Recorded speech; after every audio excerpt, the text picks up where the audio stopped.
Hello, this is a quick test just to make sure that everything's working. Seems like it's going okay. Okay. Can people hear us right now? Hello. I see 3 people. Woot woot, audio works. Okay, good. We're testing it early this time. Thank you. Okay, we'll go back to the regularly scheduled countdown. Goodbye.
I've lived 1,000 lives.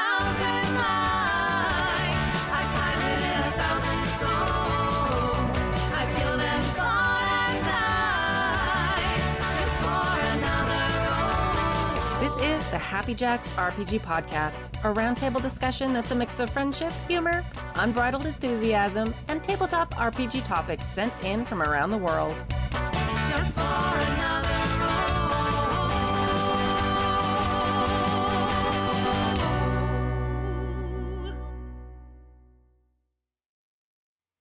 Hello, and welcome to Season 35, Episode 18 of the Happy Jacks RPG podcast. My name is Kimmy. My name is Riley. And in today's episode, Ed from Florida asks, what is the point of playing TTRPGs?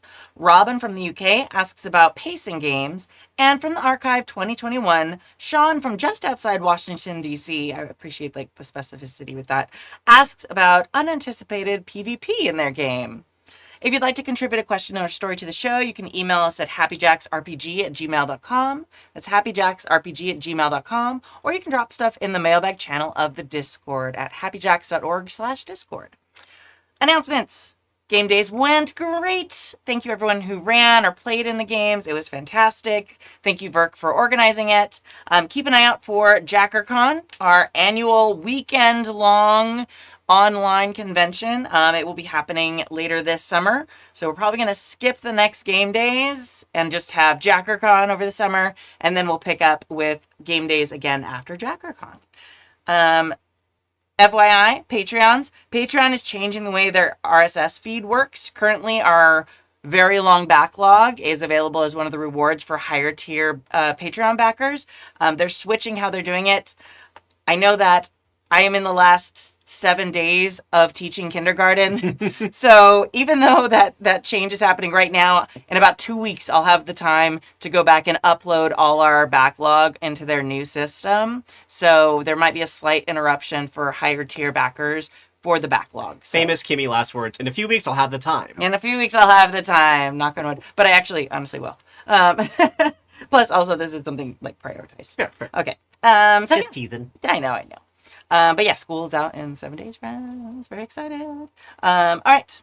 Indie Designer of the Month. This is literally the last day of the month. So our Indie Designer is still Matthew Orr, Creative Director at Wet Ink Games. You can find more information about them at wetinkgames.com and purchase their games on Indie Press Revolution or Drive Through RPG. Just search for Wet Ink Games. Today's product is... It's like a creative game. It's a TTRPG, but a little different. It's like a box set. So the product is Home. As you approach, you see a house rising out of the mist, almost like it's waiting for you. The sun has nearly set, bathing the house in a perfect golden light, the kind that makes everything look beautiful, usually. This house is the exception. It's ugly outside, warped unnaturally by years of neglect. Still, you feel pulled towards it, like the center of gravity or a siren's call. As you take it all in, you feel somehow strange. You feel home. In Home, you'll be taking the role of someone exploring a house. On your turn, you'll draw a card, answer a question on the card without revealing the card to your fellow players. And you shape the story of your night in the house. As you go, you'll work to meet your needs, but you'll also sustain wounds. At the end of the night, you'll find out if you make it out of the house alive. Explore carefully, as if you can control that. The box set for this game, including all the cards, the character sheets, tokens, and the playmat, is available on Indie Press Revolution for $40. Very cool. All right. Mailbag number 1. I'll take this one. Cool. From the mailbag channel in the Discord, as a general question, do you ever ask yourself, what is the point of your game? Is it a story that needs input, a chance to hang out with friends, or a way to make new friends? Why do you run your games, and what do you want out of them? For some of us, I think the joy comes from watching people get to explore a new world that is entirely shared experience between our small group. Others have their own reasons, but I'm not sure what they could be, so please help me understand. Why do you run games? As a bonus, I have a local comm where I have run 6 different games in 5 different systems the past 3 years. This year, I do 7 genres/games in 5 systems. That means you have more than one genre, at least in one game. Yeah. All right. Can you say you have ever pushed yourself to help bring new people into gaming? If not, please join me. If you have, thank you, and join your local con to make new friends and challenge yourself. That's from Ed from Minnesota, now in Florida. PPS, please increase drinking by 60% and random tangents by 35%. I had that second one definitely covered. Yeah, we got that down. If you need, I can throw in some random tangents like elephants have racial memory. How does this impact your game world? As necessary. But don't be afraid to share the load with all other happy jackers and jillers. And villers? Yeah. Would that be the they that? And Vellers. Yeah. Yeah. What's a good J, like Jesse can be like a good J, Yeah. gender neutral I feel like, Jacksers. yeah, I feel like we need to crowdsource this. Yeah. Friends. please all write all in. the MBs in the Jacker community. What's your is Jacker your NB name? What's your if you have Jackers and Jillers? What's your? Well, I guess Jacker's already there. Yeah. I got nothing. Yeah, Yeah. I haven't thought about that. I probably should. Yeah. Well, that's their call. Yeah, That's gotta come from the Yeah, community. they go. I play games because I like them and they make me happy. Mm-hmm. I think there's different versions of like why I play. I think it depends on what game I'm playing. Yeah. I definitely like inviting people into the hobby. I ran a game today for 4 people, 2 of which had never played D&D before, one of which has only played on podcasts, so I didn't break his stride today with that, but I also 2 had never played before, so it was fun to introduce them to it and make them see a thing that they might not have tried before. We did it because it was so the Max Fun podcast that I write for, Troubled Waters, we reached our stretch goal during our fun drive this year, and the stretch goal was if we got that, we would run a D&D game, which is what we did today. That's cool. So that was fun, but I mean, so there is some funness to me about introducing new people to the system. However, I just love the collective storytelling of TTRPGs, and there's something really fun. It's the same itch that gets scratched for me with like a really good improv show or something. And I think the element of chaos with the dice is a big part of it. And I also think that a lot of great RPGs recreate genres of stories that I really like, and it's a really like low stakes sometimes way of being able to engage with the kind of storytelling that I connect with and interact with, and I really like that about it. Yeah. Gosh, there's so many reasons. Like, I don't know. Like, I feel like similar. It very much depends on what system I'm playing. Like when I did One Ring, that was very much a me wanting my friends to like explore Middle Earth and like me trying to share how much I love that world with people. And it just became like this dream experience. It was fantastic. I feel like a lot of times when I play a new TTRPG, it's because I want to explore something about myself or try something. Like, it's been a while. I've been playing TTRPGs a while now, friends. I've been in this shit for so long. But I see when I sometimes try something in a character and I like it, and then it becomes part of my personality. Yeah. And I think that's a big part of why I do it. And in real life, I am very much like type A. I'm very responsible for a lot of things. I'm kind of the group mom in a lot of ways. I'm not a big risk taker. I'm very like, oh, I like the lines. I color in these lines. I sometimes make new lines, but they very much go with the bigger picture and things like that. I think it's really exciting for me to play characters that very much color outside the lines or just ignore the lines completely. And it's a safe, fun way for me to explore breaking rules and in an environment with people I trust and care about me. And I think that's one of the big draws for me. It's like, I think sort of similar to why I used to do theater and things like that. I got to put on a character and be someone very different from myself for a while, but then come back to being me. And this is a little more intimate than that because I actually, other than just reciting someone else's lines and interpreting them, I'm like making it up myself. Yeah. But I like that. I agree with that. I think the theater itch definitely gets scratched for me a lot. As someone who wishes she was acting more than she was when I was more than she is, and as much as I was when I was younger, I would like to. So I think it does scratch that itch for me. And there is just, like I said, the like improv element of it. Like there is something really interesting about the way that a story that didn't exist at all suddenly exists, and like when things come together in ways.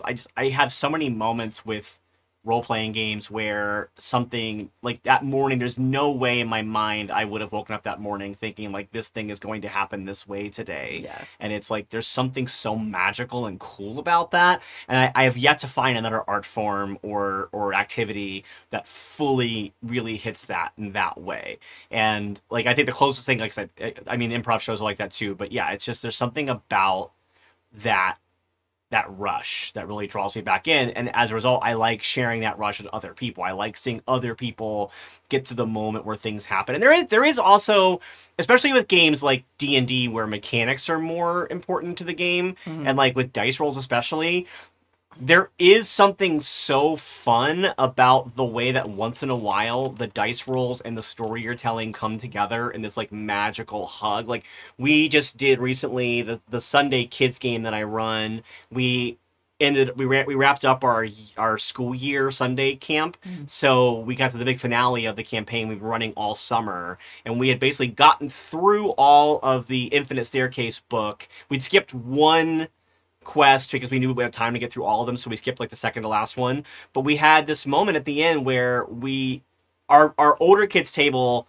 grew to the size where we actually had 2 tables going, and I had actually written, and we actually had to split some of the groups up, so I had written an in-story reason why the 2 parties split up. Oh, yeah. And they were on like slightly separate reality shifts. Like there was a villain that was making that happen for a reason. It was a hag, and the goal was she was trying to take over the Infinite Staircase so that she could become like in charge of all the wishes of the multiverse and corrupt them and get powerful as a hag. And the hag came out of the DM before me had introduced this hag as like just a fun one-off thing in a previous epic of like, okay, everybody got these talismans from her that gave them a bonus on something, and I go, oh, there's always a twist to that, so I'm going to use that. And there was one character who tried to trick her and got caught, so I made her like his nemesis and all that. But long story short, so we got to this end thing, and we had 2 tables, and randomly, this was not the plan with me and the other game. We had just planned on doing it as an epic where we had 2 tables going. Something happened where I picked up the hag's mini, and I was like, she dimension doors through the portal, and I walked over to the other table, and I set the hag down in the map on the other table, and then we pushed both tables together, and we combined the initiative scores, and all the kids were rolling together at the table. And it, long story short, it built up to, we get to like the last round of combat, and we're like running short on time, we're running low, and this kid casts Guiding Bolt at level 7, and he rolls a nat 20, and so he gets to roll 20 damage dice for the spell, and so every kid is throwing dice at him, and they're all coming together, and it's like this thing where it's like, how wild is it that all that came together in these random things? Like this thing happened this one day, and so I stuck that in there, and then they did this, and we I had this random thought to push them together, all because there, and then this kid rolls a nat 20 in front of everybody, and like people could hear us outside the room, it's like losing our minds, and it's like there's just something magical about how that happens, and I don't know what other activity brings that level of things together in such a satisfying way. Yeah, no, it's, I don't know, there's something, and I apologize if you've hung out with me in person when I'm a little drunk and talking about RPGs, but there's something that it hits this like nerve of like of like our evolution with like us sitting in a circle or circle-ish, like square table, whatever it is, and like telling stories as a group. Like there is something that has been passed on, and it's part of like every culture in the world, and like it's just, there's something that humans love about creating stories and telling stories together. And I think it is one of the few ways left to do that. Like as a kid, sometimes we get to go to camp and we tell ghost stories, and some people do that and as they get older or whatever, but I feel like it's something that's becoming harder and harder to find. Yeah. And I think this is one of the things that's growing in popularity that kind of like scratches that itch as well. I don't know if I've ever shared this feeling of mine on this show before, but I genuinely believe that story is the thing that makes humans human. Yeah. Like, I think it is what made us, like, it is the thing that happened to us in our evolution that made us step beyond, like, animals and actually be able to create a society and culture. Yeah. And I believe that, like, I think the evolutionary creation of story comes from, like, being able, like, as a hunter, like, society and and even as an agrarian society, to be like, this is how I communicate with my people that these plants are poisonous, or like this is Yeah. the best place to plant crops. Like this is the way we are going to kill this predator or hunt for this prey with tools and that kind of thing. And it all comes down to story, and it all comes from like pattern recognition. And so I think there is something about a really well-told collective story that scratches a very primal urge of our like evolutionary brains that is there. And I think that's really a big part of it. And I think like what you're saying, like there's very few things left for that collective storytelling. I think there's so few things left in the world, especially this like modern day of late stage capitalism, especially, where so much of the stories that we connect with have been commoditized and repackaged and sold through these like corporate, these like very controlled interests. And even though fandom of franchises is at the peak it's ever been as far as like the power of it, like it's still very gate kept who actually gets to tell the stories, and it's unfortunately being gate kept by corporations who are like selling the stories. So it's very rare that like, say like if you're a giant Star Wars fan, it's very rare that you get a series that is as emotionally satisfying as Andor, for example. It's very rare that someone's like, hey, let's just give this group of people a lot of money to go off and tell the story. So I think there is something to like, oh, I can tell a story with my friends that scratches exactly the itch we all want to feel. And if it's not, we just shift the vibe of the story in a heartbeat. Yeah. And it's like that's what's so fun about X cards and stuff. It's like, how often can you imagine if you were watching a TV show and like an SA scene started happening and you go, actually, sorry, X card, I actually had that on my thing. And then they're like, oh, sorry, we'll adjust that. We'll fix that around that. Yeah. Like, and now, to be fair, that also might be horrible for some shows, but it's still like it's something about gaming that you can do that no other content can like give you that. Yeah, So. it's super empowering. I Yeah. think, it's interesting because, my husband's in the industry and we talk about like different stuff and fandom stuff all the time, and so much of it has just become so like bland because so much of it is, audience tested Yes. within an instant of its life. Like, by the time you see the movie in the actual theater you're paying for a ticket or on your streamer or whatever, like it has been gone through so many final edits supposedly, Yeah. where then they play, they don't play test it, sorry, they show test it to an audience test it, and then they change it based on that feedback. There's actually a really great documentary about making a Frozen 2. Yes. Oh my God. Yes. Such a hot mess. Oh my gosh. Like, as someone who's like tangentially been involved in the industry with costuming and some things, like the fact that they got to audience testing and were still writing the story and changing the story based on how the audience, it's like, that's not how you get satisfying stories. Yeah. They That's couldn't how find that last song too. Which Yeah. they went through it. Yeah, and it's just like so much of the media we consume is going through that process now that it's very unsatisfying by the time it actually reaches us. Even big fandoms, like we see stuff that we absolutely should love, and this is one of the things I really dislike about Rings of Power. It feels like a Tolkien story that went through corporate marketing and audience testing, and they're like, what would be awesome if, I'm not going to spoil it for you if you're watching it. Why are you watching it? I watched do it think too. season 2 got better than the first season, It did, but it's still, not. Yeah. still all Yeah. just bad. And that's what it is, because, and honestly, like there's an article out there from, I believe it was, Ben Affleck was talking about how they're running scripts through AI now and have been doing it for a long time, because literally, like studios are picking up scripts based on the AI before AI was like actually writing stuff. Yeah. Like they were algorithms basically. Yeah, they were using algorithms to like count the number of certain words or count the number of sex scenes, count the number, and they would give like a percentage of how successful the script would be. I forget what he was talking about something in the industry, and it was a few years before AI got big, and everyone was like, "What the hell is this?" Yeah.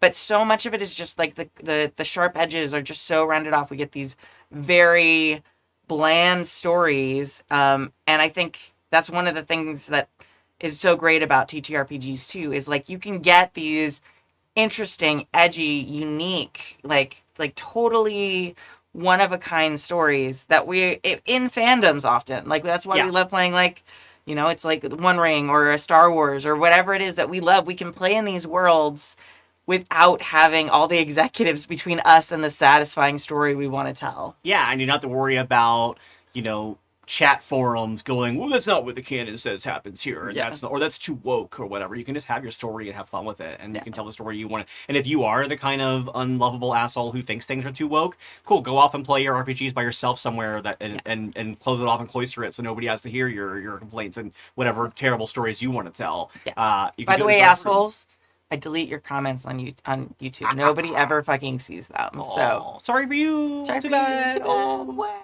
Yeah, Sorry. I think that was obviously targeted at the bad people. yeah. No, The people here you're rock. great. If you're staying, we love you.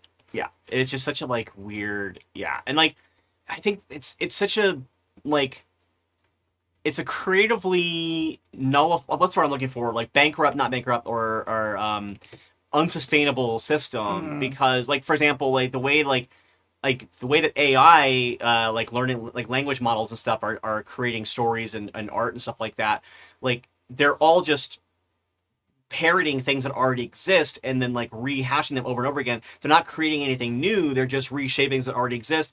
And like audiences do eventually get bored of things and move on from things, and you're not going to be able to do anything about it to adjust it if you've gotten rid of all the creatives, which is like a rant for not this conversation, but it's like where it goes to. Yeah. Is like, for example, like, hey, notice how there's not a huge ton of Westerns like there were, 50, 60 years ago. Now Western's kind of a special, unique thing and might get very popular again. But like, same thing as like, there's going to be a time where superheroes are not the coolest thing in the world anymore for movies. Like when, that kind of thing, it kind of comes and goes now with that.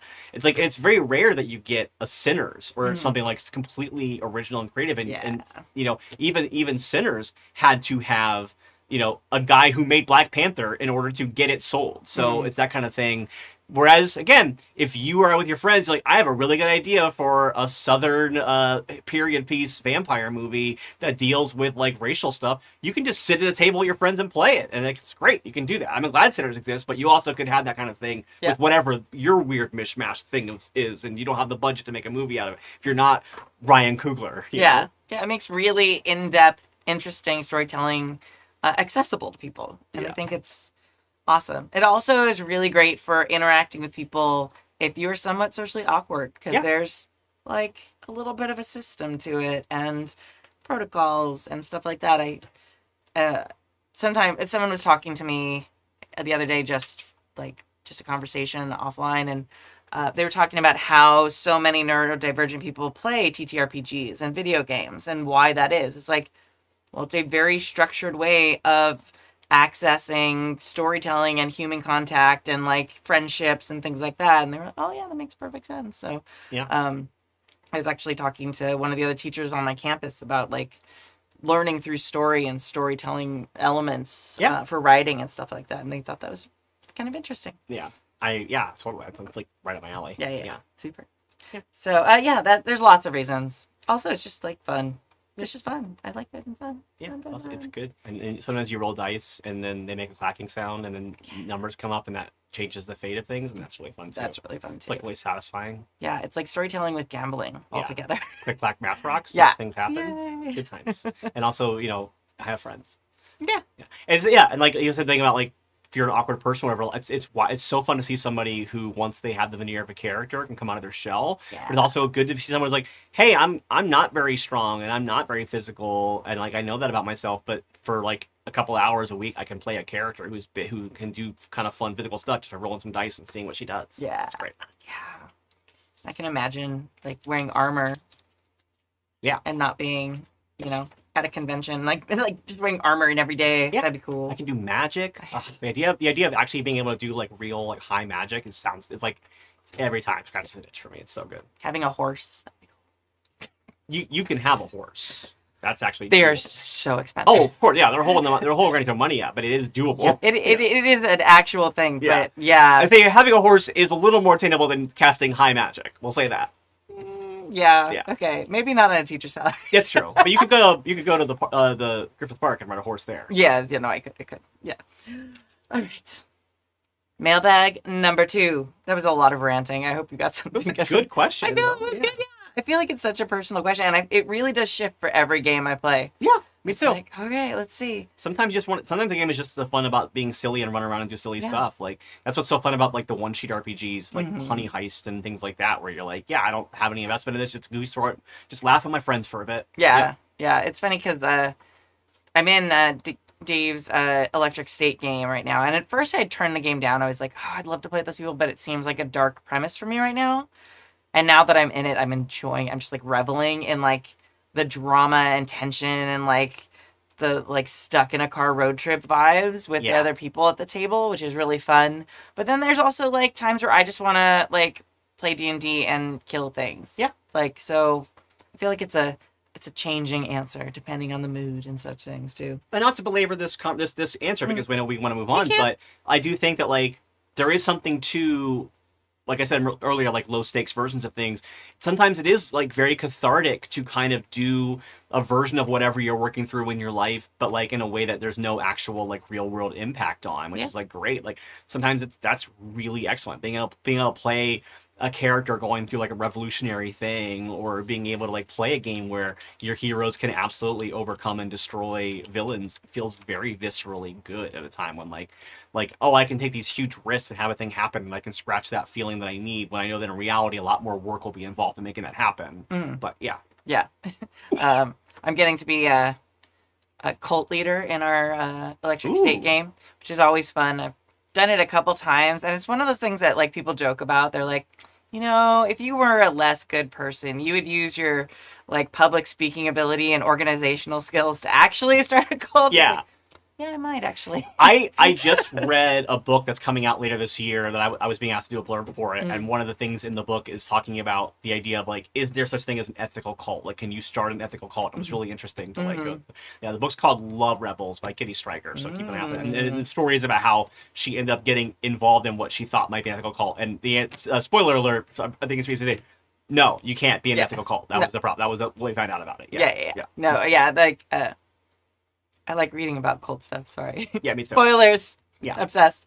But yeah, one of the actual like things to qualify as a cult is you actually have to have like a leader who's taking advantage of people. Yeah. To actually qualify as an actual like quote cult. Yeah. So people can call other things a cult, but unless you have a charismatic leader who's taking advantage of other people, whether it's their labor, their services, their, you know, whatever it is, their money, it cannot be an actual cult. Yeah. Stephen King in his On Writing book has to talk about like reason why he writes horror is about this idea of like feeding the alligators in the basement of your brain so they don't come up and eat the rest of like your life or whatever. And like it's like how you like it's kind of like Babadookie. It's like okay, I have this dark side that I put in the basement and I do things too. And there is like something where that's something about fun about RPGs is being able to occasionally play like more amoral characters. I don't like playing evil completely. Like I just don't. I can't even do it in video games. I have a hard time. Like, I did it in Baldur's Gate 3 just to get like the completionist thing. Oh yeah. And I was like, there's choices that had to happen because of playing evil in that game that I'm like, I'm never doing this again. Yeah. Never ever doing this again. Yeah.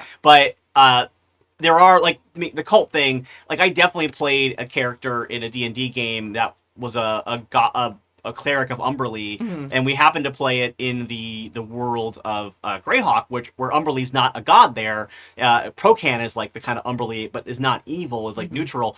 But I had already built this character on the idea of Umberlee, so my DM was like, okay, in this particular version of this game, Umberlee can be like a god from a different region or like a lesser god, and you can be trying to like spread her influence as a replacement of Procran. So it very much became that my character was very loosely based on the drowned god worshippers in the Iron Islanders and Game of Thrones. I love the idea of like the Dampier, like the drowning and stuff like that. So I made this character who was like, she had like seaweed in her hair and walked around this like, and was just constantly trying to convert people to Umberlee. And it was very fun playing ostensibly a cult leader in a world that's like trying to get everyone to leave their organized religion and join her faith instead. And it was very fun. That's cool. And it was fun because it was fun to learn how to play a character who is not evil, who worships an evil god, and how that plays into it. And again, that would not be who I was in real life, but it was fun to scratch that itch as a character. Yeah.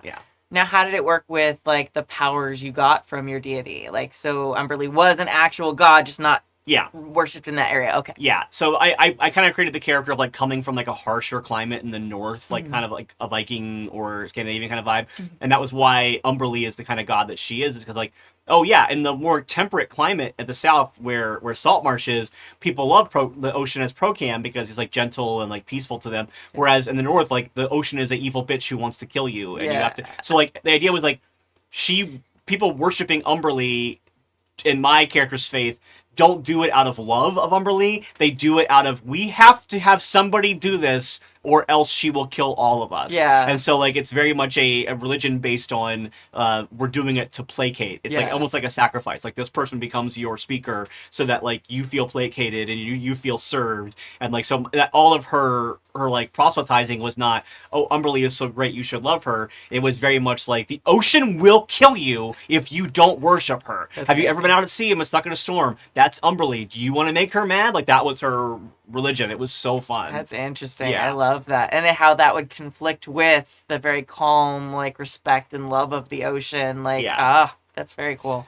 One of our downtimes was me proselytizing for her, and then I failed my role, and my DM actually created a rival to me that was a priestess of Procan that eventually culminated us having a cleric's duel in the middle of town, and it was bad. It was like Thor, like, as I, like, slammed a hammer with lightning. Anyway, now I'm talking about one of my games, so we can move on. Okay. I think it's cool. But yeah, it was very fun to have this, like, high noon cleric's battle, and I was a Tempest cleric, and so it was like all this thunder and lightning and righteous wrath and stuff. It was the best. That is so cool. I mean, and also we did get a specific request for 35% more random tangents. You're right, and you got more than that. So, You did. and I drank all my drinks, so that's 60% There of my you go. hydration too. Yeah. Amazing. In fact, I will grab another drink while you're reading out the next question. Very good. All right. Mailbag number 2. Hi, Happy Jackers. I would appreciate some advice about estimating times. I like the idea of running something at a game days, but I have no idea how to estimate time, how long a given game will take. It doesn't really matter with my home group. If we run out of time, we continue the next session. But for a game days game, I want to try and make it fit into a given time slot. How do you work out how long a given adventure is likely to take? Robin from the UK. That is a very good question. Yeah, I wish there was a great answer for it. It's kind of, unfortunately, it kind of is trial and error as you do it, and you kind of get a sense for it as you go. I tend to find that usually you can get through 2 encounters in an hour. That typically tends to be, but whether it's, and if it's a combat and it's D&D, then maybe 1 in an hour. But typically, like, if it's a social scene or an investigation or something like that, usually you can get about a half hour out of each thing. And so I tend to be like, okay, if I have, let's say I have 3 hours to play, I usually plan about 6 different major events in the game, and then I might have like a 7th or 8th just in case if I need to pad out things. If it's D&D, I just have a combat happen, it's fine. But other games can't always do that. But that's kind of how I tend to go by it. But it really depends on what it's so hard to say because, like, each game is going to have different elements to it that do take more, like, some games, some of that social stuff is handled by roles. Like, there's a few PBTA games where you basically use a role to determine how someone feels towards you and stuff like that, and that might make things go faster or slower. But yeah, I think with a party of like around 5 or 6, I tend to feel like 2 things an hour is a good pacing. Yeah, it really is something that you just practice, and it starts to be one of those things when I'm like GMing at a con specifically. Like, I have when I get to about half hour from ending time, no, not that close. About an hour from ending time is when I start trying to pull all the things into like a culmination, like a closing scene of some type. Yeah.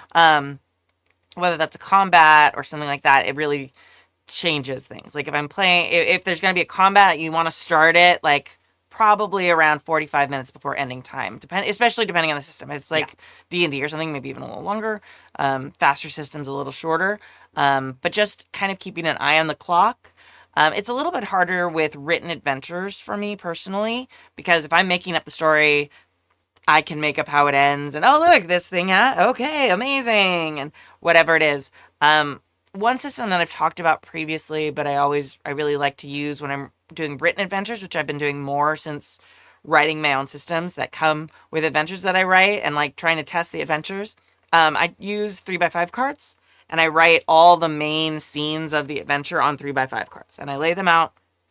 And then as we go through them, if I'm seeing that time is running short, I can pull different scenes out that aren't vital. Because in every adventure, there's scenes that are there that are kind of padding things. Yeah. It also helps me keep things straight if like jump to a different point. I can just pull out the cards that they are going to not use and then kind of scoot them all together. And it's kind of a very visual, very quick way to modify the story and like have, like if I have the note of the scene and like a quick little thing about it, a couple sentences or a couple like bullet points, and then like the page number it's on. If I'm using an actual adventure printed out, then that helps me kind of keep things straight, and I'm not stuck like, oh, okay, let me see, and then like flipping through the book. You skipped a thing. 1 second. So that's generally my go-to way of keeping it organized. I'm a very visual person, so a lot of people don't necessarily need that level of thing. But for me, literally removing the cards makes me see a more coherent like timeline. It's basically a storyboard. Yeah. I don't do that much of it, but I definitely do have like usually if I'm running a game that I didn't write myself, I still tend to have a document of it, or like I still read the thing ahead of time and kind of go, okay, here's the big story beats for it. Yeah. If I write it myself, I tend to write a document that's mostly just like bullet points of where things are going to go, and then I run off that. I have had because of running this camp set of games that I've had to do. We usually only have 2 hours every Sunday to play, and that factors in like it's usually less than 2 hours because like some kids are late or we gotta start packing up or something. So a lot of times I only have like an hour and 45 minutes to run a game. And now again, it's an ongoing campaign like mentioned here, but we are trying to move towards a thing. So I do usually have to get like from this point to this point. Like I can't just like belabor.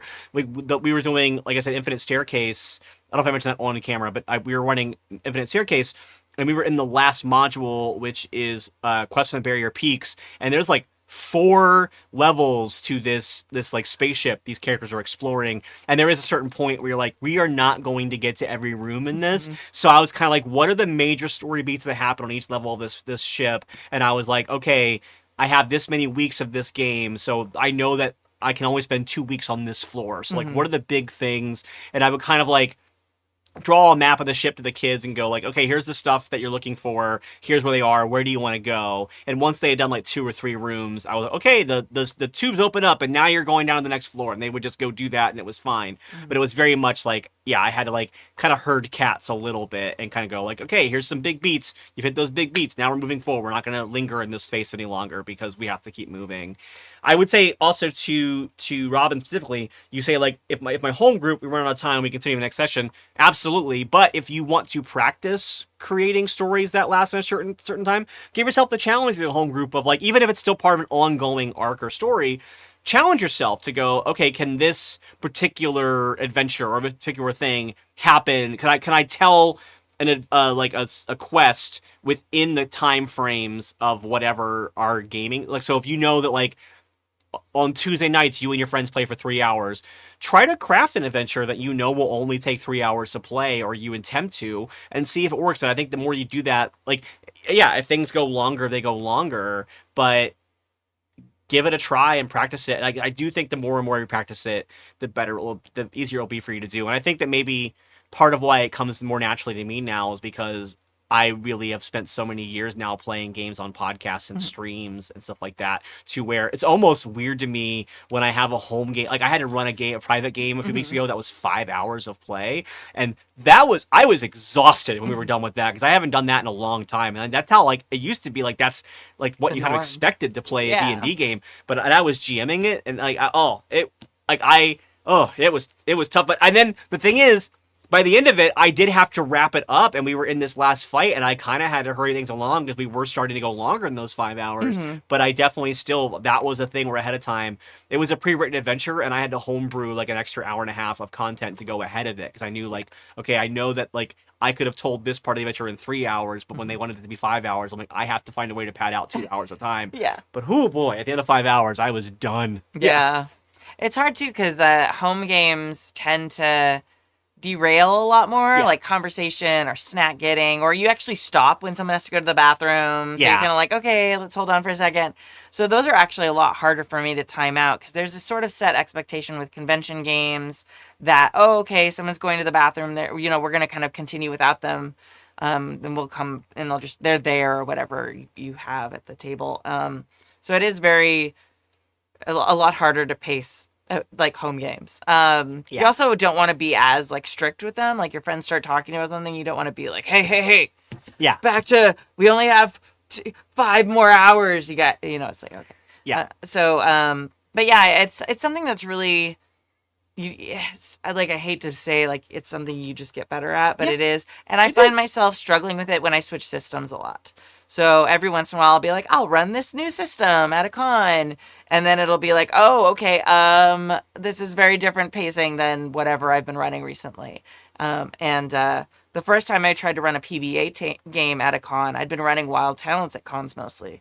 And the first time I ran a PBTA game, I ran so short, and I was like trying to stretch it, and I added like a whole nother thing at the end that was like a surprise twist, and luckily they didn't catch on to the fact that it was very like, we still have an hour and a half, and I don't want to be the person who steals an hour and a half of your game time at a convention. So, and then out of the darkness came, I think I was running Masks or Demigods or something, and it was like, it was just kind of a wild thing. So you can always throw stuff like that in too. I always like having, that's usually if I'm using my card method, like that's usually one of the things that's like the bonus material at the end if I need to pad it. Yeah.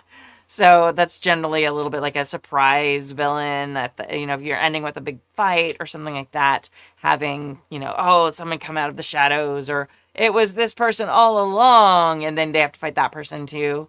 Sometimes people get a little pissy about it, but you could also be like, hey, you guys went through it really fast. I just didn't want to run short. Yeah, I want to respect that you signed up for this game. And Exactly. Although I would say, it was funny because I was going to say the same thing to add to that, that people don't usually know when you're not doing the story as you planned it. So you can kind of get away with being like, oh, and then this happens. So that's also a thing. But I will say, I don't know, how long are the windows usually for game days? Like, how long are those games usually going? They can have as long as they want. Okay. They just put it on the schedule for as long as they want. Most of them end up like 3 or 4 hours. Yeah. Since they're digital games and people do like have lives and want to try and make other ones. Yeah. So that's generally what people sign up for. Yeah. I think most people probably with a game day setup versus a con game setup. I think for game days, knowing this community the way that I do, I think, Robin, if you pitch a game for game days, you say it's going to be 3 hours and it goes 2 hours and 15 minutes or 2 hours and 30 minutes, I don't think people will be that mad at you. Now, if you say it's going to be a 3-hour game and it starts to go to 4 hours, people will get mad at you. But also, you could also, like, let's say you pitch a 3-hour game and it gets to be about 2.5 hours and you're like, I am not anywhere near wrapping this story up. You can do one of two things. You could have a big rock kill everybody in the party and the game. You can stop and you can say, hey guys, I think this is going a little bit longer than I thought it was. Is everybody cool staying? Or do we want to wrap it up? And they might say like, yeah, hey, I'm wrapping it up. And then with game days, not unlike your home group, I think that with the community games, if you're going to go a little bit longer, you could say like, hey, do we want to try to do a second session of this later on that we can finish the story up? And I think that's also an option. Now, some people might be like, hey, no, I had to schedule this. This was like a special time for me. I don't always have this free time. They might be upset about it. But there are ways to deal with if you absolutely cannot wrap up in time. But I think that most people are pretty chill. Like, obviously, yes, that's different from your con example of like, no, I signed up for this much time. And I'm paying to be here, and I've like got a hotel room and traveled. And there's a little bit different expectation. I feel like especially for game days, one of the things is getting people to try GMing and running new systems and trying new systems as players. So people are very forgiving, especially if you're just clear and being like, hey, I haven't run this before. We're going to see how this goes. Give it your best. And I, a million times, in a con too, like in any situation, if someone's seeing that there's some sort of pacing issue with the time, like bring it up as soon as possible. Yeah. Like, even if it's like 2 hours into a 4-hour time slot, be like, hey, we're running a little slow. This, here's what we can do. We can cut out some of this middle stuff, and I can just kind of narrate to you what kind of happens here, and we can jump more to the ending of the story because I think the ending combat will take a while. Or you can say, we can play this out and then just kind of narrate the ending and see what they want to do, because some people want to do different things. Some people are, depending on the system too. Some people might just be there for the big combat at the end. They want to fight the big boss. Which is valid. Totally. Yeah. And some people are more interested in like, no, I'm really interested in these scenes we're having between the characters right now and the drama we're creating. Like, I'd rather spend our time on that and then just kind of narrate our combat at the end or whatever. Yeah. Or maybe just skip the combat at the end. Like, yeah. So like bringing it up and talking it out can be really helpful, and just letting people know, because if people are enjoying the game, like sometimes I've had people rearrange dinner plans so we could stay and finish out a combat, or cancel their next game. And I don't know if people want to do that necessarily for a game days when a lot of them schedule games back to back to back. but at least giving them the option and a heads up about it is just the best thing to do. Yeah, give your players agency to decide what they want to do, and these are all examples of things to do in like worst case scenario situations. But I do think that if you run a few things together, like you'll just over time you kind of get a sixth sense for it. And even like you were very valid that point you made about like home games will take longer sometimes because of things like that. It's also maybe worth like running a time if you're learning what you're doing, running a timer to see like how much time is happening, like stop the timer when the games is stopping and it started, like for that's what we do for my GM does for the podcast that I'm on. Like if we're trying to make like, because it's an audio only podcast, not a stream, we're trying to do like close to an hour per episode. And so he keeps a timer running to keep an idea of like, okay, we're getting close to an hour. But he also factors in mentally like, okay, but we're probably going to edit at least 10 minutes of this out. So, because it's like table talk and discussing a rule thing or a riff that's not going to be funny for the podcast or whatever. So we'll cut that out. And like the actual gameplay, we might only have like, he'll look at it and go, we might only have like 35 minutes of gameplay here. So like he'll know like, okay, we can go like 20 more minutes before I got to find a wrap up cliffhanger for the next episode. And I think that like that's something you can do as a home game, and that's specifically if you're trying to test out your ability to time a game. Don't actually like time your players and make them feel like they only have so much time, but Hurry, the timer's going, go. Yeah, don't make them think they have a ticking clock. It's just your way of going, okay, when we're actively in game time and playing, this is how long this takes. Kimmy's absolutely right that players at a con or players at a special gaming thing are going to be more actively excited to, unless you happen to have a table that are all friends that are there to goof around and have fun, which even then I think if they're signed up for a session at an event, they're going to be a lot more focused on playing. So yeah, absolutely. And thank you, Robin. Yeah, I think honestly of all that advice, I think your advice to practice with your home sessions is probably, that's a really great idea. Thank you. And I feel like that's something that if you have the access, like not everybody's going to have that. Some people might be wanting to run games at things because they don't have a home group to run games for, and that's going to be a very different experience. But since Robin specifically said that they have that, I wanted to like, since you have this resource, use it. If you don't have it, I guess you're just shit out of luck. No, if you don't have it, then you might have to find some of the other options that we talked about here. But that's why I was like, if you don't have it, maybe like, okay, think about how many encounters is going to be. I will say this is very D&D specific, but one of the things I love about the new Game Master's Guide that they have, or sorry, Dungeon Master's Guide, so it should be on brand. The DMG actually has a section for, like, if your game is this many hours and you have this much time to prepare, here's the things you should be focusing on in that time window that we have. Now, it's a very specific way of planning a game, but I think it's really cool if they actually break down your time commitment as a prepper in a way that I haven't seen them do in the past. So that's very cool. Yeah. Third mailbag? Yeah. Okay. You want to split this one? It's very long. Yeah, I think if you feel like I'm starting to run out of steam, you can jump in at some point. But I might try to. If you want it, I believe I'll try it, but we'll see. It is. Oh gosh, yeah, we'll see how it goes, but we'll see. It's gonna be very fun. All right. It is at bullet points, so. Oh, that's good. And also, it might actually be mostly because of weird typo, not typo things, but like computer things where like apostrophes are numbers and codes. That's the true. fun thing using archive. Yeah. Dear Happy Jackers. Mailbag 3 from the Archive 2021. 2021. Dear Happy Jackers and AMP. Hello. Hello. I think it's supposed to be and hello to the HJ Nation. Yes. This is where we're getting the weird thing. In this email, I bring you a horror story and ask how you'd handle the situation, as well as the table environment that may have helped enable that situation. Every 2 weeks, I run a cyberpunk-style game using the Interface Zero 3.0 setting for Savage Worlds. The players are all adults and relatively new to TTRPGs, but we've been friends for years. Due to COVID and geographic distances, we meet up through Zoom and usually spend some time hanging out and chatting before starting the 4-hour game session. I don't usually drink alcohol when I'm gaming, perhaps one beer if anything, but I don't have any preferences or table rules for others' alcohol consumption during game. We're all generally responsible adults, but more on this later. That bodes badly. Yeah. Currently, everyone is a member of a low-life street gang, I'm hoping in the game, caught up in the usual mechanics of larger gangs, megacorps, and geopolitics. In a previous game session, one of the players, we'll call him Player 1, and his character, PC1, opted to kill his gang boss NPC for no particular reason, just a textbook murder hobo moment. This surprised the rest of us, which led to an interesting PC standoff scene, but eventually everyone put their guns away. So, we made that scene part of the game story and moved onward. Then, in a later game session, PC1 was wounded by a flying drone device that latched on and injected him with the mind-controlling nanites. Affecting PC like this was short-term and helped provide a clue to the larger game plot.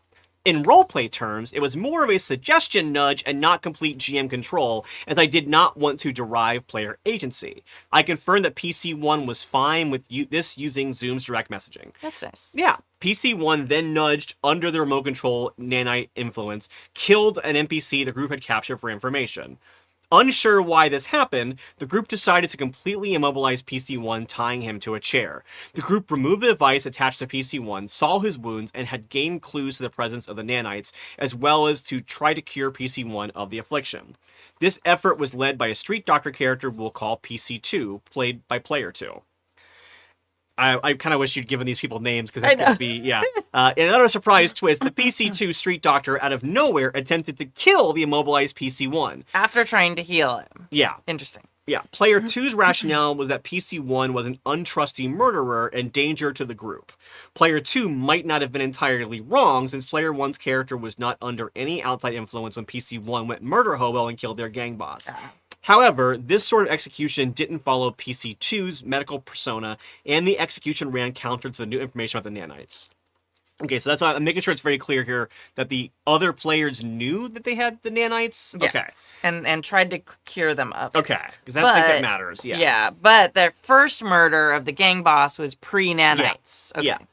In my games, I might not like it if a PC wants to kill an NPC, but I'll go with it. I'll play out the scene with anyone involved. If it happens, the story adjusts accordingly. However, when PCs try to kill each other, I intervene a bit to ensure that the course of action is intended as stated.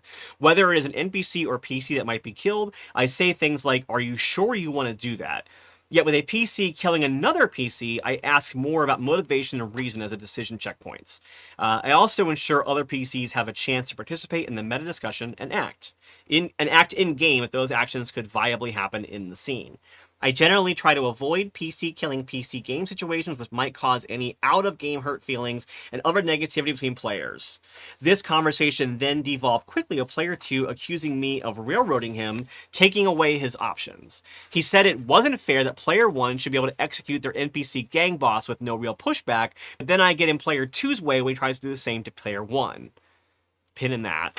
Yeah. Mark that there. I allowed a combat initiative, which gave the other players in the scene a chance to physically respond and roleplay the situation. Everyone ended up living. Player 2 did some shouting and plenty of accusation, but eventually quieted down and the scene moved forward. Player 2 spent much of the rest of the evening sitting in his computer chair, aimlessly waving a katana around and sipping on various alcoholic drinks. I later learned that Player 2 had switched from wine at the beginning of the game to bourbon at some point, and I'm not sure how much of either he consumed over our 4-hour game session, but there were plenty of refills. Our group thinks that much of his rant about railroading was alcohol-driven, but I think his reason to be upset has some merit. So this horror story leads me to 3 questions for the HJ crew. 1, what are your thoughts about PCs killing other PCs, and when, if at all, would you intervene? With your responses, assume the type of gameplay style is not meant to be player versus player, and that was not specifically addressed during session 0. Well, that's underline that right there. Do that. Yeah. 2, how would you handle an upset player that considers GM intervention of killing another PC as railroading? 3, do you treat drinking during gameplay differently of virtual gameplay, where it is more difficult for players to observe each other's drinking? And how do you handle obnoxiously drunk players mid-game virtually or in person? Thanks for all you've done and continue to do for our community. Keep on being awesome. Cheers. Sean from just outside Washington, D.C. Are you Jedi on Discord? P.S. Drink a tasty beverage of choice. P.P.S. Don't try to kill each other after taking that drink. I feel uncomfortable weighing in too much on the alcohol thing here, because it's like either this is an actual like if your story is just a player got drunk at a table and was belligerent to people, like that's a conversation to have with your table and your party and stuff like that. But if you're saying that like if you're debating if their argument does or doesn't have merit, then I think we should not be diagnosing somebody's like drinking as being the issue at hand or not. Because like either that's the issue And that's the issue. Mm-hmm. And that should be addressed in the way that, like, everyone should feel safe at the table. If your other players feel like a person drank too much and wasn't safe at the table, then that's the only conversation we need to have right now about this. And if you don't think this character's rant was motivated by anything but them being a hazard at the table, then that should be the focus. I think that's my feeling on this. I don't know if I want to talk about whether or not a person in 2021 was too drunk to have this gameplay. So that feels to me like, I feel like the alcohol thing, we can talk about that as a separate discussion, I think. Yeah. But yeah, I think I kind of want to parse out these two different things. Yeah, why don't we get that one off the table first and just talk about that first? And I agree. Like, I have played with people. My friends and I, as many of you know, used to drink a lot while we gamed. Like, we drank a lot. We never had situations like this specifically. But we also, like, were in person and we knew each other really, really well. And, you know, as we've gotten older, it's curtailed a lot because our livers. But we get sleepy. Yeah, so sleepy. I You get so tired more tired. when I get drunk now. I Yeah. know. I miss it. But so yeah, if we've had twice, there have been twice where I was at a table where someone got too drunk, and one time we kind of ended early. Like, one of us kind of came up with an excuse and we ended early, and then we talked to the person afterwards and we're like, hey, because it wasn't something that happened every time we gamed with them, and they just got really into it one night. Or like, once you start drinking, sometimes you don't pay attention to how much you're drinking. Yeah. And so we talked to them because they were a friend, and they didn't do it again. And it was just like a one night mistake thing. Yeah. Um, And also sometimes you don't realize, like, how drunk you're getting because it might take a little bit of time for the last drink to kick in. Yeah. And you've started a second drink or a third drink, and then suddenly now your body has now started to catch up with the alcohol that you've had. Mm-hmm. And so, like, you might have gone from being like, oh, I had a drink, I was a little tipsy, to now I'm starting to have, like, impairments in my thinking. Exactly. Yeah. So I think that should always be a serious out of game conversation. And if it's a pattern, then that's something else entirely. Yeah. And personally, as someone who's dealt with alcoholism and a family member and stuff like that, I don't deal with people who have alcoholic tendencies and then don't deal with it. Yeah. So it's something that's just like a line for me. Yeah. And I don't mind people drinking. I have friends who drink very heavily. I have drunk very heavily, but when it crosses that line to people losing control or not being respectful of the other people around them, then that's like a deal breaker for me. Someone for me who has dealt with an ex that would drink to the point that it was a problem and was like a concern for me.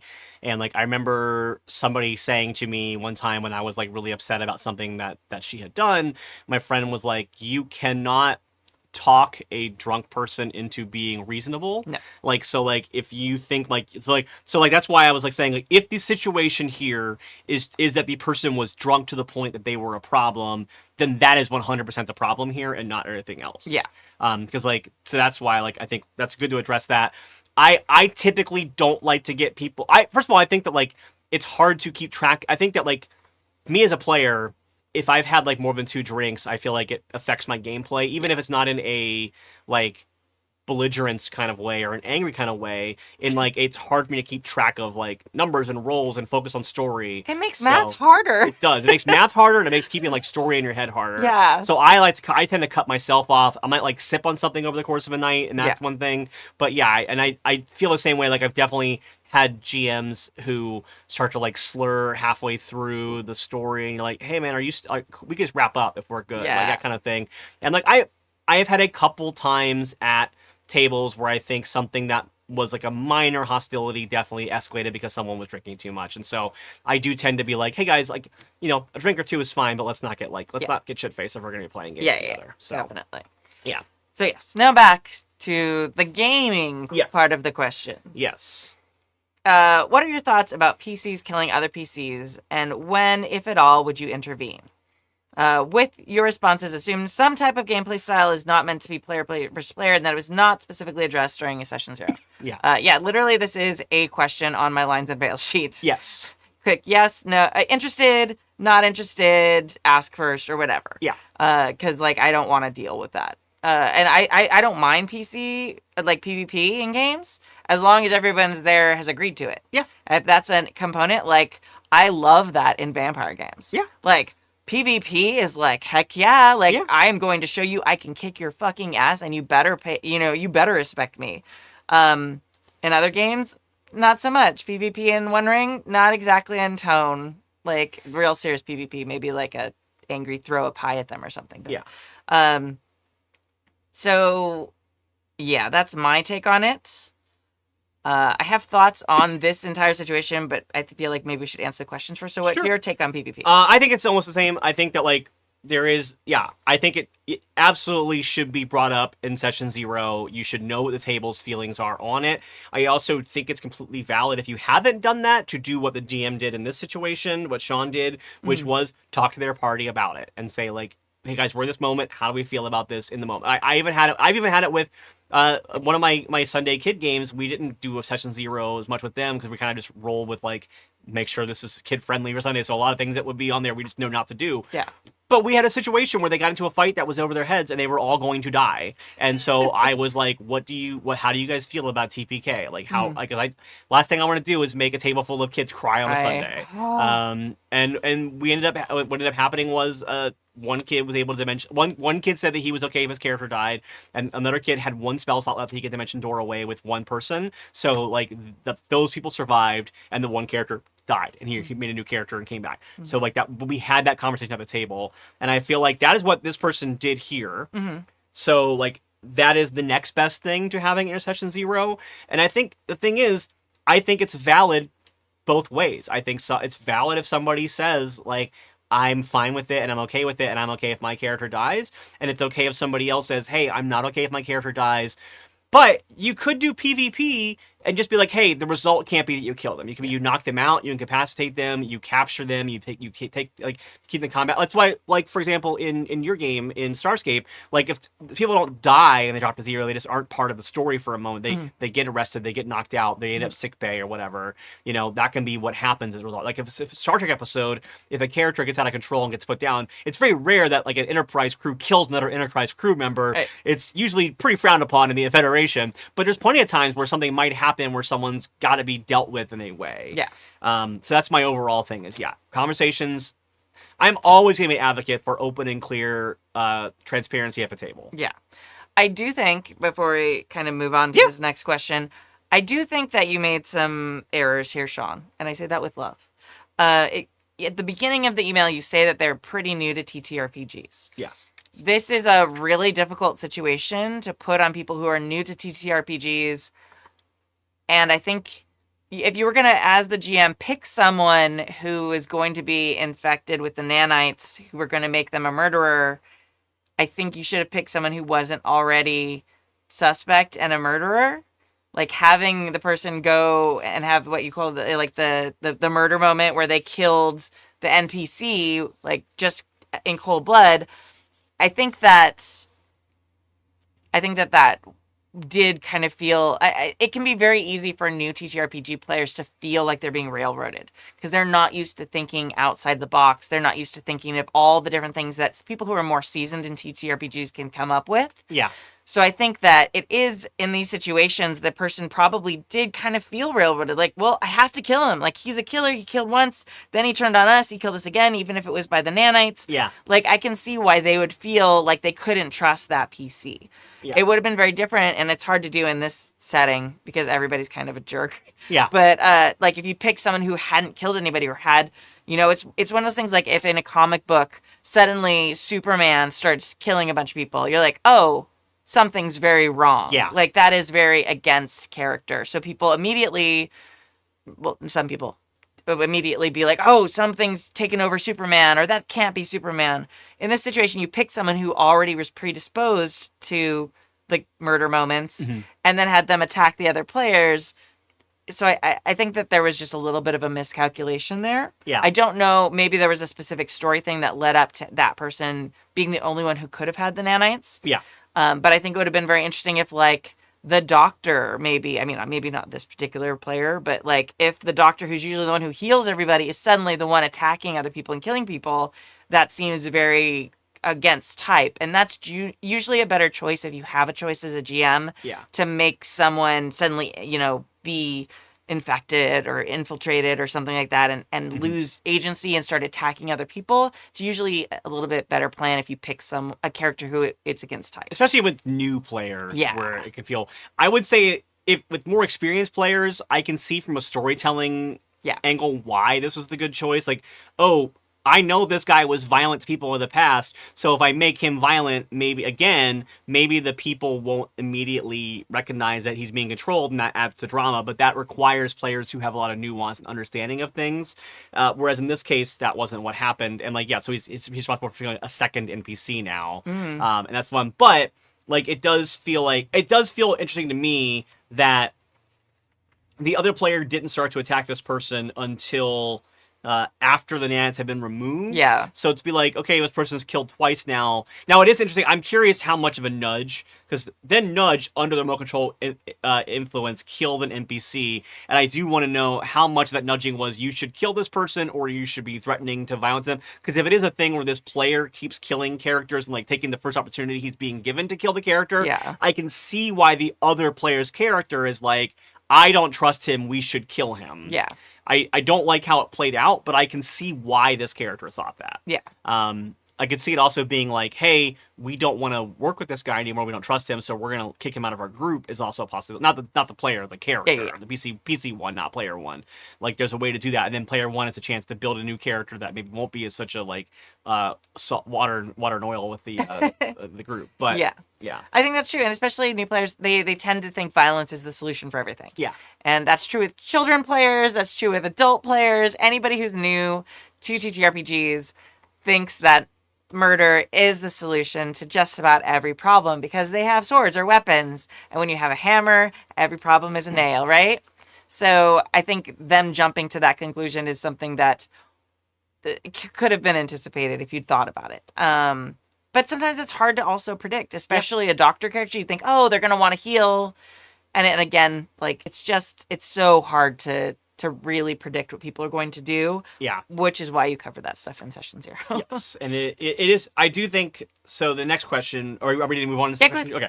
The next question was, how would you handle an upset player that considers GM intervention killing another PC as railroading? Well, again, I think this goes into the previous question of session 0, you have, if everyone knows and agrees to this rule, then you can say, hey, we did agree to these ideas as we started. Mm-hmm. If you haven't done that, which you obviously hadn't done in the situation, then I think it is worth being hey, there is a difference between killing an NPC and killing someone that is a player character that somebody else at the table spent their time and energy building into. Mm-hmm. So I can understand why this player might feel hey, this is the second time in this story that this character has killed an NPC. We don't trust them. But also, this whole thing about them being a danger to the group, it doesn't sound like this player attacked the group's characters ever. Yeah. In this story, he killed the NPC gang boss, and he killed an NPC the group had captured for information, but it doesn't sound like even when he was under the influence of the nanites that he attacked his party. Mm-hmm. So I think I do think that if a player's character, if they themselves keep initiating PvP, then absolutely it makes sense for other characters to say, yes, I'm going to PvP right back. Yeah. But in this case, this other character has not yet been the one who initiates PvP. In both situations, it was player versus NPC, and then the other players intervene to stop them. Mm-hmm. So that is a huge difference in my opinion. Absolutely. And so I do think that player that's upset at the intervention of killing another PC as railroading, they're saying it's not fair that he can execute their NPC gang boss with no real pushback, but then I get in the way when we try to do the same to player one. The difference is one character's an NPC and one character's a player character. And I know that sounds like silly plot armor, but that is what it is. This is a character that somebody at the table spent time building a character sheet for. They wrote a backstory for. They've been playing it and investing time into it. So if you were going to fight and kill that character, there needs to be some buy-in from the whole table, including the person who you're fighting and killing. Because now if the person who was the person who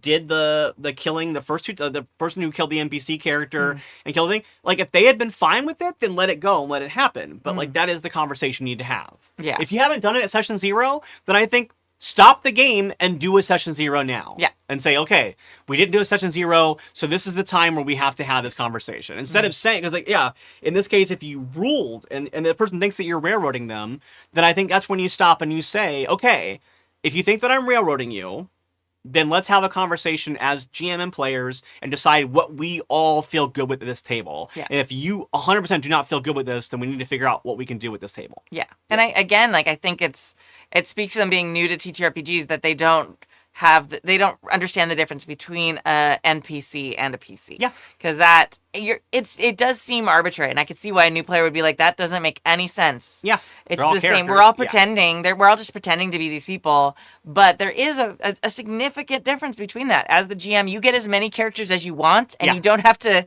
You can just make them up. Oh, I have this character now. I have this one. So I can make a worse mob boss. Yeah, I can make a exactly. worse NPC that you have to give. I can give you a new NPC for information. 100%. Yeah. So I think that's a really big difference there too. I have mob bosses at home. Yeah. Yeah. So I think this very high intense situation with different understanding of like what's okay. I mean, it's I don't know. It's like bringing people who from different parts of the world that have different table manners to the same table, and then like expecting them all just to get along and think that everyone else is pleasant and well behaved, and it's just not how it goes. People have to learn those boundaries and those norms of TTRPGs, and I feel like that's one of the things that the hobby is getting better at. Like you were just talking about the new GM's manual, manual, whatever they call it. Yeah, DMG. DMG. There, I played the D&Ds. But I think they are. Yeah, it's starting to be something that's much more fleshed out in all the GM and DM sections of every TTRPG I've seen. Yeah. Because people do need more guidance with this piece and making sure that everyone at the table understands, hey, these are the rules, these are the norms, these are kind of the guidelines that we're going to play by, is one of the most important pieces for things like this. Yeah. So, yeah. But I'm glad that you talked it out. I'm glad you found a way, even if that one player was pissed about it, to make sure that like no PCs got killed that time. And then hopefully moving forward, like it's a little bit clearer to everyone what's acceptable, what's not acceptable, what kind of game you want to play. Yeah. I agree with all that. Yeah. Awesome. All right. Well, thank you for joining us for Season 35, Episode 18 of the Happy Jacks RPG Podcast. Please support our amazing Indie Designer of the Month, Matthew Orr of Wet Ink Games. You can get more information about them at wetinkgames.com. Thank you to our chat mod, James V, and to our amazing Patreons who keep us ad-free and independent. You can join their amazing ranks at happyjacks.org/Patreon. They keep us ad-free and independent, which is why we play whatever games we want for our actual plays and why we don't have ads on any of our shows ever. So thank you. You're all amazing. Also the mini fridge is full. So right now, mostly LaCroix, but that's fine. Well, it was until I got here. At least you, yeah.